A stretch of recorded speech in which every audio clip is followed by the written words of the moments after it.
मोदी ने अग्निवीर स्कीम सेना पर जबरदस्ती थोपी है। मोदी सरकार ने जब अग्निवीर योजना का ऐलान किया था तो तीनों सेनाएं चौंक गई थी। इस बात का खुलासा हो गया। पूर्व सेना प्रमुख जनरल एम.एन. नरवाने ने इस बात का खुलासा किया है।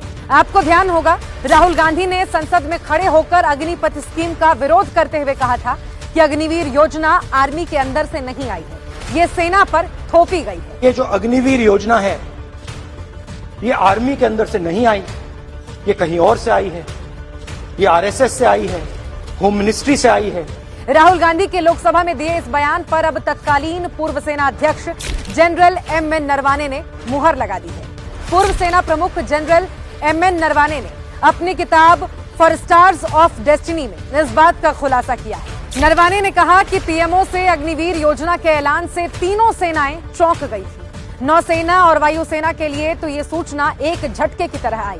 जो सैनिक देश के लिए जान देता है उसकी सैलरी की तुलना दिहाड़ी मजदूर से नहीं की जा सकती। सेना की मजबूत सिफारिश के बाद इसे 20,000 मासिक से बढ़ाकर 30,000 मासिक किया गया, लेकिन रेगुलर की तनख्वाह 45,000 है। अग्निवीर व रेगुलर सैनिक के बीच भेदभाव घातक सिद्ध होगा। पूर्व सेना प्रमुख जनरल एम.एन. नरवाने का यह खुलासा मोदी सरकार की तानाशाही का एक और उदाहरण है। ये सरकार जो चाहती है वही करती है। कोई भी स्कीम लाने से पहले ना जवान से पूछा जाता है और ना ही किसान से। अडानी का ऑर्डर आते ही मोदी काम पर लग जाते हैं। अडानी के लिए देश की सेना कमजोर हो या किसान तबाह हो, मोदी जी को इससे कोई फर्क नहीं पड़ता। नरवाने के इस खुलासे के बाद मोदी जी, आपसे हमारे कुछ सवाल हैं।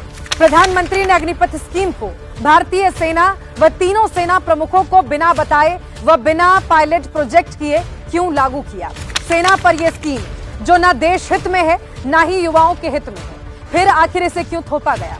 क्या यह स्कीम देश की सुरक्षा प्रणाली के साथ खिलवाड़ नहीं है?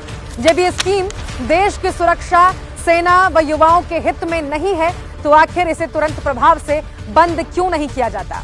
हमें पता है मोदी जी इन सवालों के जवाब नहीं देंगे। संसद में जब उनसे सवाल किए जाते हैं तो सांसदों को सस्पेंड कर दिया जाता है और जब पत्रकार सवाल पूछते हैं तो उन्हें जेल में डाल दिया जाता है। राहुल गांधी सवाल पूछते हैं तो उनकी सांसदी निरस्त कर दी जाती है, उनका घर छीन लिया जाता है, महिलाओं को निर्वस्त्र कर घुमाया जाता है, इनके विधायक महिलाओं से बलात्कार करते हैं, इनका सांसद महिला पहलवानों का शोषण करता है। इतना सब होने के बाद भी मोदी जी कहते हैं सब चंगा सी।